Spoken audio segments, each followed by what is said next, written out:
Thought I was alone, but when I turned around, I saw him hiding behind the door watching me. My stepson. My heart raced, not from fear, but from something far more dangerous. What started as an innocent moment quickly spiraled into forbidden temptation. I knew it was wrong, but I couldn't stop. And now, I'm caught in a web of passion and guilt that threatens to ruin everything. I never imagined my life would come to this. I was 42 years old, a wife, and a stepmother living what seemed like a picture-perfect life, or so everyone thought. My husband, David, was a successful businessman, constantly buried in meetings and phone calls. He provided for me, but somewhere along the way, the connection between us faded. We stopped having meaningful conversations, stopped sharing tender touches. Nights turned cold and lonely, and I often found myself lying awake, staring at the ceiling, wondering if this was all there was left for me. I craved passion, attention, something to remind me that I was still desirable, still alive. That's when Ryan, my 24-year-old stepson, moved back home after college. Ryan had always been polite and respectful, but I couldn't ignore how much he had changed. He wasn't the boy I once knew. He was a man now, confident, charming, and attractive in ways I wasn't prepared for. At first, I dismissed the thoughts, chalking them up to loneliness and a need for validation. But the more time we spent together, the harder it became to ignore the tension simmering beneath the surface. It was in the way his eyes lingered on me when he thought I wasn't looking, the way his voice softened when we spoke, and the way my heart skipped a beat whenever he walked into the room. I told myself it was harmless, that I was imagining things. After all, he was David's son, and I was his stepmother. But the truth was, I couldn't deny the way he made me feel, seen, wanted, and alive. Then came the moment that changed everything. I was in the bedroom, changing clothes after a long day, lost in my thoughts. When I turned around, I saw him, standing behind the door watching me.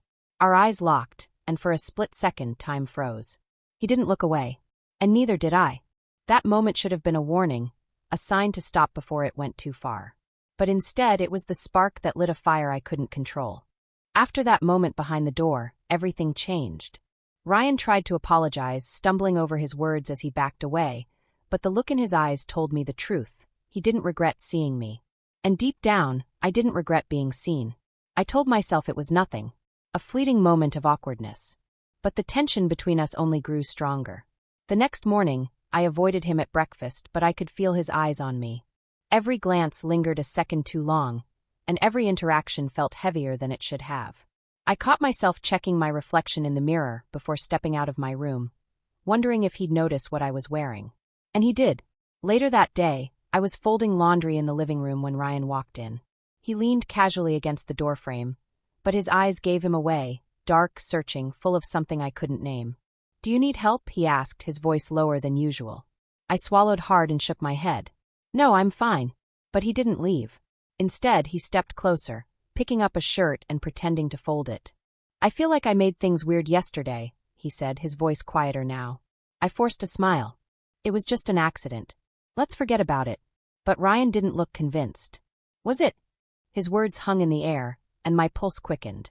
I laughed nervously, brushing past him to put the laundry away, but my hand brushed against his as I reached for the basket. The contact sent a shiver down my spine, and I saw the way his breath hitched. I should have pulled away, but I didn't. That night, I couldn't stop thinking about him. I told myself it was just curiosity, a craving for attention that I wasn't getting from David. But the more I tried to push the thoughts away, the stronger they became. And Ryan didn't make it any easier. The next day, he found excuses to be near me, helping with chores, lingering in the kitchen while I cooked, brushing past me in hallways where there was plenty of room. His touches were innocent enough to be excusable, but deliberate enough to make my skin burn. One evening, after David left for a late meeting, Ryan and I ended up alone in the living room. We sat on opposite ends of the couch, but the space between us felt non-existent. "I've missed being here," he said suddenly. I looked at him, trying to keep my voice steady. "It's nice having you back." He smiled, but there was something in his expression that made my heart race. "I like spending time with you. You're easy to talk to." I looked away, pretending to focus on the TV. "Thank you. Do you ever feel lonely?" he asked. I froze. "What do you mean?" He shrugged, leaning back against the couch. "I just mean you're here alone a lot. Doesn't it get lonely?" I wanted to shut the conversation down, to tell him he was crossing a line, but the words wouldn't come. Because the truth was I did feel lonely. And he knew it. The silence that followed felt suffocating. When I finally turned to look at him, his eyes were already on me, dark, intense, and full of something dangerous. I should have stood up and walked away. But I didn't. Instead, I stayed there, letting the tension build until it became too much to ignore. The tension between us had become unbearable. It lingered in every glance, every accidental touch, and every word we exchanged. I knew it was wrong. I reminded myself of it constantly. But the more I tried to resist, the more I craved the attention Ryan gave me.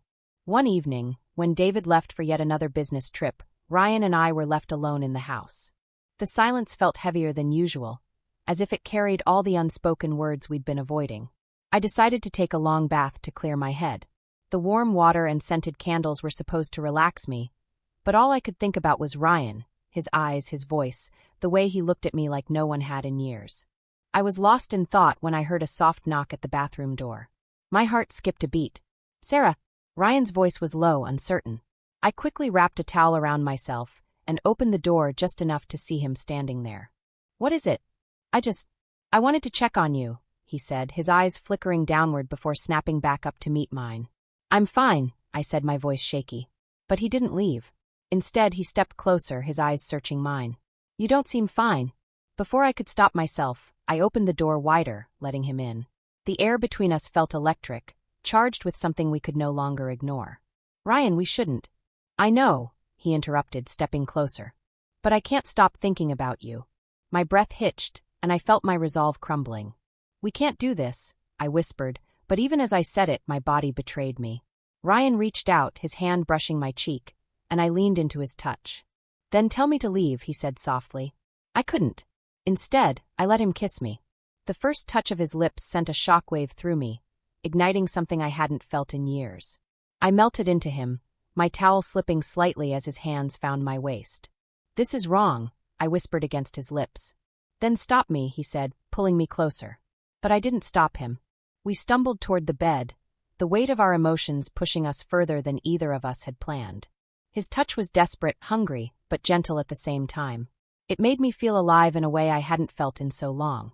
For a moment, I let myself forget everything: the guilt, the consequences, the risks. All I wanted was to feel this way forever.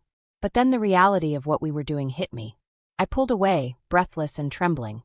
"We can't," I said, stepping back. "This isn't fair to anyone." Ryan looked at me, his eyes filled with something I couldn't quite read. "I don't care about anyone else right now," he said. "I care about you." His words broke me. I wanted to believe them, to let myself fall completely, but I knew we were playing with fire. "I need time to think," I said, wrapping the towel tighter around myself. He nodded, but the look in his eyes told me he didn't want to leave. "I'll wait," he said softly before walking out of the room. That night, I couldn't sleep. I replayed every moment, every touch, every word, wondering if it was worth the risk. The next morning, I woke up determined to put an end to it. I couldn't keep doing this. I couldn't keep living in fear of what might happen if someone found out. But Ryan didn't make it easy.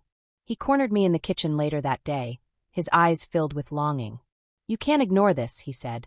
"I have to," I replied, though my voice lacked conviction. "Then why can't you look at me without blushing?" he asked, stepping closer. "Stop," I said, but even as I said it, I didn't move away. And then he kissed me again, and all my resolve crumbled.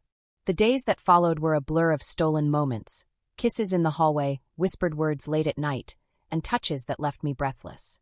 I knew it couldn't last, but I couldn't stop myself. Until the night David came home early. I was in the bedroom with Ryan, our bodies tangled in each other, when we heard the front door open. Panic surged through me as we scrambled to fix our clothes and make ourselves look presentable. Ryan slipped into the closet, just as David called my name. My heart pounded as I greeted him, forcing a smile and pretending everything was fine. But I knew it wasn't. Because no matter how much I tried to hide it, the guilt was starting to eat me alive. The night David came home early marked the beginning of the end. I barely managed to compose myself before he walked into the bedroom, smiling like nothing had changed. But everything had changed. My heart was still racing, and I could feel Ryan's presence in the closet, his breath held, his body tense. "Hey, honey," David said, stepping closer to kiss my cheek. "I thought I'd surprise you." I forced a smile, praying he wouldn't notice how flushed I was. "You did. I wasn't expecting you back so soon." He dropped his briefcase on the bed and began talking about his trip, completely oblivious to the storm brewing beneath the surface. But my mind was elsewhere, counting the seconds, waiting for David to leave the room so Ryan could slip out undetected. But David didn't leave. Instead, he moved toward the closet, reaching for the jacket he had hung there before leaving. My stomach dropped. "Wait!" I blurted out, stepping between him and the door. David froze, narrowing his eyes. "What's wrong?" I scrambled for an excuse. "I was just cleaning earlier. It's a mess in there. Let me grab your jacket." He raised an eyebrow, clearly suspicious. "Sarah, it's just a closet." Before I could stop him, he pushed past me and flung the door open. And there was Ryan. His eyes widened as he locked eyes with David, his face pale and frozen in place. The silence that followed was deafening. David's gaze shifted between the two of us, and I saw the exact moment realization hit him. His face twisted in disbelief, then anger. "What the hell is this?" he roared, stepping back and pointing at Ryan. "David, it's not what it looks like." I cried, but the words felt hollow even as I said them. "Not what it looks like." His voice cracked, and the veins in his neck bulged. "You're in our bedroom, half-dressed, and he's hiding in the damn closet. What am I supposed to think, Sarah?" Ryan stepped forward, trying to explain. "David, it's my fault." Shut up." David snapped, his voice trembling. "You don't get to speak right now." He turned back to me, his eyes filled with betrayal. "How long?" Tears welled in my eyes. "It wasn't supposed to happen." "But it did," he said, his voice breaking. "How long, Sarah?" I couldn't answer. I couldn't bring myself to say the words.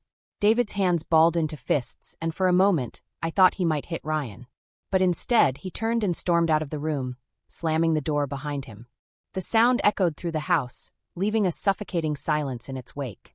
I collapsed onto the bed, my body shaking with sobs. Ryan tried to comfort me, but his touch felt wrong now, tainted by the reality we couldn't escape. "What do we do?" he asked, his voice barely above a whisper. I shook my head. "I don't know." The hours that followed were agonizing. David didn't come back to the room. I found him in the living room later that night, staring blankly at the wall with an empty glass in his hand. "David, please," I said, my voice trembling. "We need to talk." He didn't look at me. "Talk? About what?" "How you threw away everything we built. How you slept with my son." I flinched. "It wasn't like that." "Then explain it to me," he snapped, finally turning to face me. "Because from where I'm standing, it looks exactly like that." I opened my mouth to speak, but the words wouldn't come. What could I say that would make any of this okay? David stood up, grabbing his keys. "I need time," he said, his voice hollow. "Don't be here when I get back." And just like that, he was gone. I stood there, numb, as the weight of what had happened came crashing down on me. Ryan tried to stay, but I told him to leave. I couldn't even look at him without feeling sick. I spent the rest of the night alone, replaying everything that led us to this moment. The stolen glances, the whispered confessions, the touches that crossed every boundary. I had told myself it was harmless, that it was just a distraction from my loneliness. But it wasn't harmless. It was selfish, reckless, and now it had destroyed my marriage. When David returned the next morning, he didn't speak to me. He packed a bag and left without another word. Ryan tried to reach out, but I ignored his calls. I knew we could never go back, and I couldn't face the guilt anymore. The house felt empty without them, cold and lifeless, just like the pieces of my broken heart. And as much as I wanted to pretend that time would heal everything, I knew some wounds never fully close. The morning after David left, the house felt hollow, like the walls were closing in on me. I sat in the kitchen, staring at the untouched cup of coffee in front of me. The silence was deafening, broken only by the faint hum of the refrigerator and the ticking of the clock. But even in the quiet, my mind was anything but still. The image of David's face, broken, angry, and betrayed, was burned into my memory. I kept hearing his words on repeat. "Don't be here when I get back." I knew he wasn't coming back. I didn't bother calling him. I didn't have the right to. I had broken the man I once vowed to love and cherish. I had betrayed his trust in the most unforgivable way. Ryan tried to reach out in the days that followed. He sent texts, apologies, explanations, pleas, but I couldn't bring myself to answer. I was angry at him, but I was angrier at myself. I had let my loneliness and insecurities push me into something reckless, and now I was paying the price. The rumors started almost immediately. I avoided the grocery store, the gym, and even the mailbox. The whispers and stares followed me everywhere, turning every errand into a nightmare. Women I used to chat with during yoga class now avoided eye contact, and men looked at me like I was something to be used and discarded. I overheard one woman whisper to another as I passed by in the parking lot. "Did you hear? She slept with her stepson." Her friend gasped. "No. That's disgusting." I felt my stomach turn. I wanted to scream at them, to tell them they didn't know the full story. But what could I say? There was no justification for what I had done. So I stayed quiet, letting their words stab me like knives. The hardest part was facing myself. I couldn't look in the mirror without seeing the woman who ruined her life. The woman who crossed a line she could never uncross. I hated myself for craving the attention Ryan gave me, for letting him fill the void David had left. But the worst part? I missed it. I missed the way Ryan looked at me, the way he made me feel alive when everything else felt numb. And that realization made me hate myself even more. One afternoon, Ryan showed up at the house. I opened the door, my heart pounding as I saw him standing there, his eyes full of regret and longing. "Sarah," he said softly, "please let me explain." I shook my head. "There's nothing to explain, Ryan. We crossed a line, and now we have to live with it." "I can't stop thinking about you," he admitted, stepping closer. I stepped back. "You need to." His face fell, and for the first time, I saw how much this was breaking him too. But I couldn't let myself feel sorry for him, not after everything we had already destroyed. "You need to move on," I said firmly, though my voice trembled. "We both do." He nodded slowly, his shoulders slumping as he turned and walked away. And just like that, it was over. But the damage was already done. David filed for divorce a month later. I didn't contest it. I signed the papers without a fight, knowing I didn't deserve forgiveness. The settlement was quick, clean and cold, just like the end of our marriage. Ryan moved out of state shortly after that. I heard through mutual friends that he started a new job, and was doing well. Part of me was relieved, but another part ached at the thought of never seeing him again. I threw myself into work, trying to rebuild my life, but the guilt never really went away. Nights were the hardest. I'd lie awake, replaying every moment, every decision, wondering how I let it go so far. But there was no going back. I started therapy, hoping it would help me make sense of everything. My therapist told me that people make mistakes when they're vulnerable, that loneliness can make us crave things we shouldn't. But even with that explanation, I couldn't shake the shame. It took months before I stopped checking my phone, hoping Ryan would reach out. And even longer before I could hear David's name without feeling like my chest was caving in. I learned the hard way that choices have consequences, and some choices cost you everything. Months passed, but the echoes of what had happened never fully faded. The house no longer felt like a home. It was just a shell of the life I had destroyed. I spent my days pretending to be okay. I went back to work, forced smiles at coworkers, and told friends I was moving on. But the truth was, I wasn't sure I'd ever be able to move on from what I'd done. The nights were the hardest. I'd lie awake, haunted by memories of Ryan's touch, David's anger, and the look of betrayal in his eyes. I wondered if I would ever stop feeling like the villain in my own story. Therapy became my lifeline. It forced me to confront my actions, to pick apart every choice that led me to this point. At first, all I could feel was shame. I hated myself for being weak, for letting loneliness cloud my judgment, and for betraying the trust of the man who had given me everything. But over time, I started to understand why it happened. I had been starving, not for food but for attention, connection, and intimacy. My marriage had become a hollow routine, and I felt invisible in my own home. Instead of confronting those feelings, I let them fester until I reached for the first thing that made me feel alive again. And that's what Ryan was, an escape. A way to feel desired, wanted, and seen. But escapism always comes at a price. I had hurt David, broken my marriage, and destroyed the fragile trust that held our family together. And no matter how much I wanted to justify it, there was no excuse for the pain I had caused. Forgiving myself felt impossible, but my therapist kept pushing me to try. She told me that people make mistakes, and while we can't erase them, we can learn from them. So I did. I stopped running from the guilt and started facing it. I apologized to David, not to get him back, but to give him the closure he deserved. He didn't forgive me, and I didn't expect him to. But he listened, and for the first time, I felt a small weight lift off my shoulders.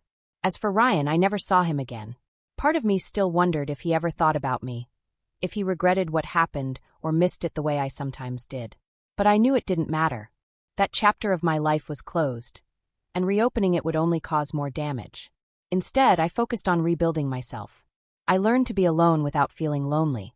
I started journaling, traveling, and rediscovering hobbies I had abandoned during my marriage. I even made new friends, people who knew nothing about my past and didn't look at me with judgment in their eyes. And slowly, I began to heal. The biggest lesson I learned was this: loneliness is dangerous.